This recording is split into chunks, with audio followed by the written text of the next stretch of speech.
At 10:44 p.m. on July 15th, the Hoover 911 center receives a call from Carlee's residence stating that she returned home on foot.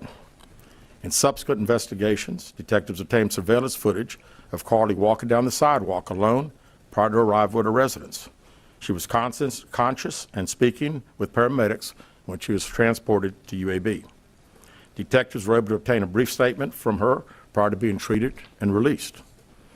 During the statement, she told detectives that while traveling down the interstate, she saw a baby walking down the side of the road and called 911. She stated when she got out of her vehicle to check on the child, a man came out of the trees and mumbled that he was checking on the baby. She claimed that the man then picked her up and she screamed. She stated he then made her go over a fence.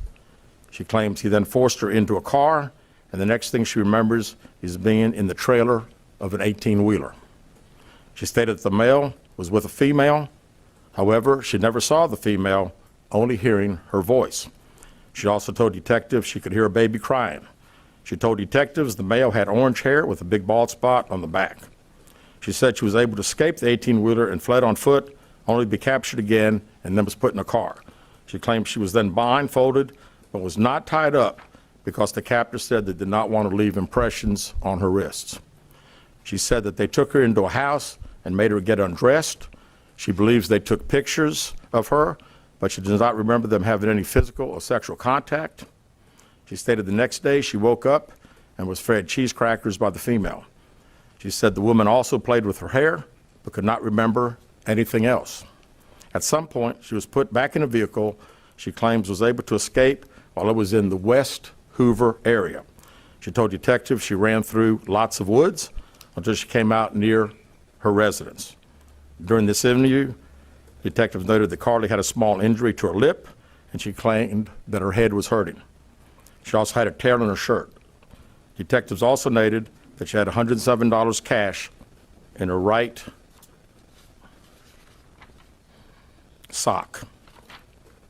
Out of respect for Carlee and her family, detectives did not press for additional information in this interview and made plans to speak with her in detail after giving her time to rest. Detectives continue analyzing data from Carlee's cell phone that was left behind at the scene. We enlisted the help of the United States Secret Service in conducting this analysis. Part of what data included several internet searches in the days leading up to her disappearance that I think are very relevant to this case. On July 11th at 7:30 a.m., the term, "Do you have to pay for an Amber Alert?" was searched. On July 13th at 1:03 a.m., the day of her disappearance, the term, "How to take money from a register without being caught," was searched.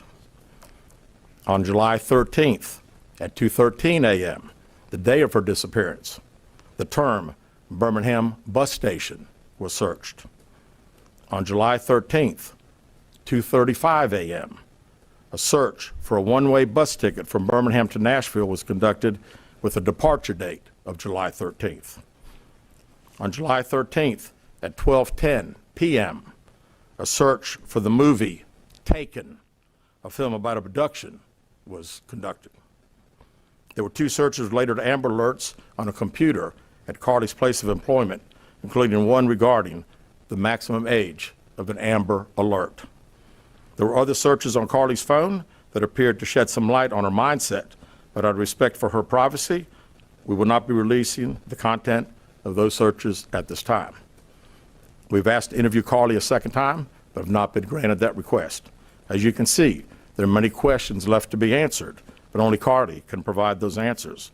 What we can say is that we've been unable to verify most of Carlee's initial statement made to investigators, and we have no reason to believe that there is a threat to the public safety related to this particular case. Thank you very much.